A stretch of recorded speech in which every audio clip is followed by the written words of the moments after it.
கிருத்திகா உதயநிதியை பற்றி சவுக்கு சங்கர் அவர்கள் சூப்பரான ஒரு விஷயத்தை பேசியிருப்பாங்க. இதை பற்றி டீட்டெயிலாக தான் பேச போகிறோம்.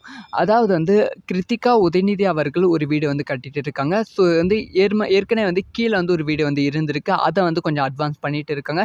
மேலே ஃபர்ஸ்ட் ஃப்ளோரில் பயங்கரமாக டெவலப் பண்ணிட்டு இருக்காங்க. அது மட்டும் இல்லாமல் ஃபர்ஸ்ட் ஃப்ளோரில் கொஞ்சம் ஸ்விம்மிங் பூல் இருக்க மாதிரியும் ரொம்ப கஸ்டமைஸ் வீடாக கட்டிட்டு இருக்காங்க. ஸோ அப்போ சவுக்கு சங்கர் அவர்கள் ஆங்கர் கிட்ட கேட்டுருக்காங்க. ஸோ இந்த மாதிரி ஒரு வீடு கட்டணும்னா எவ்வளோ செலவாகும் அப்படின்னு சொல்லுங்க. அதுவும் சென்னை மாதிரி இருக்க ஒரு மெயின் ஏரியாவில் அப்படின்னு சொல்லி கேட்டுருக்காங்க. கண்டிப்பாக ஒரு 5 to 6 கோடி ரூபாய் வரைக்குமே செலவாகும் அப்படின்னு சொல்லி ஆங்கர் சொல்லியிருக்காங்க. அப்போ தான் சவுக்கு சங்கர் அவர்கள் தன்னோட கேள்வியை கேட்க ஆரம்பிச்சிருக்காங்க.